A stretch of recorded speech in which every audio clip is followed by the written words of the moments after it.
Students, in this video, I will tell you about inverse trigonometric functions.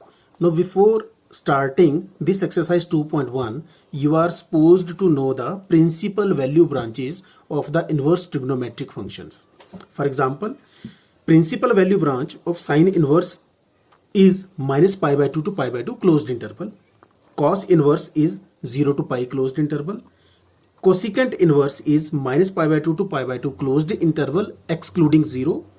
Secant inverse x is 0 to pi closed interval excluding minus pi by 2. Tan inverse is minus pi by 2 to pi by 2 open interval.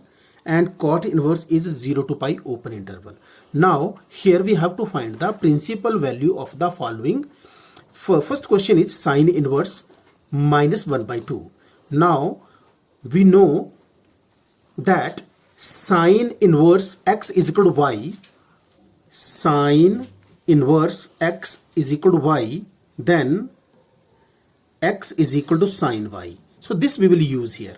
So here what we will do, sine inverse minus 1 by 2 we will put equal to x, and we know the principal value branch x will belong to minus pi by 2 to pi by 2 because it is sine inverse, and sine x from here using this, so sine x will be equal to minus 1 by 2. We know the value of sine is 1 by 2 at pi by 6. So sine x will be equal to minus sine pi by 6.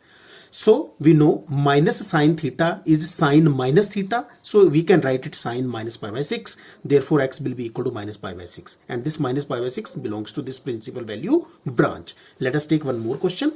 Let us take cos inverse under root 3 by 2. So again we will put it equal to x, and principal value branch of cos inverse is 0 to pi by 2 closed interval. So cos x from here will become equal to under root 3 by 2. So cos x, we know the value of under root 3 by 2 is at pi by 6. So cos x will be equal to cos pi by 6 and x will be equal to pi by 6. And again you check that this pi by 6 belongs to this closed interval 0 to pi. Now randomly let us take one more question. Let us take tan inverse minus 1. Now tan inverse minus 1 is x, and principal value branch of tan inverse is minus pi by 2 to pi by 2 open interval. Therefore tan x will be equal to minus 1. We know tan pi by 4 is 1. So in place of this 1 we will put tan pi by 4, and minus tan theta is tan minus theta. So x will be equal to minus pi by 4. Therefore tan inverse minus 1 is equal to minus pi by 4. And this minus pi by 4 belongs to open interval minus pi by 2 to pi by 2. Let us take one more example. Cosecant inverse minus under root 2. Again we will put it equal to x, and principal value branch of cosecant inverse is minus pi by 2 to pi by 2 closed interval excluding 0. From here we will get cosecant x is equal to minus under root 2. We know cosecant pi by 2 is under root, pi by 4 is under root 2. So cosecant x minus cosecant pi by 4 we will get. And from here we will get x is equal to minus pi by 4. And we see that minus pi by 4 belongs to minus pi by 2 to pi by 2. Again, let us take one more question. Question number 11.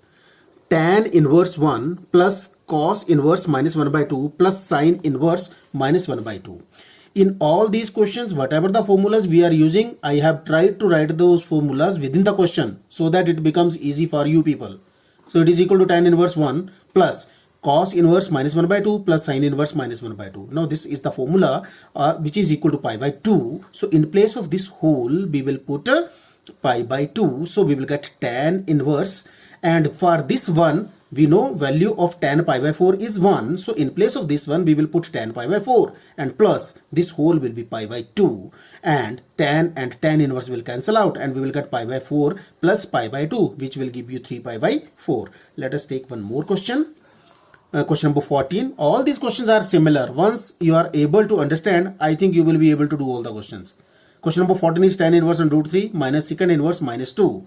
Tan inverse, we know the value of tan pi by 3 is under root 3 minus secant inverse, and secant pi by 3 is 2. So we have substituted these values, and tan and tan inverse will cancel out. We will get pi by 3 from here minus secant inverse, and minus secant pi by 3 will be secant 180 minus theta. So we will get pi by 3 when you will solve pi minus pi by 3. Secant and secant will cancel out and pi minus pi by 3 will give you 2 pi by 3. Now pi by 3 take LCM and simplify. You will get minus pi by 3. Thank you.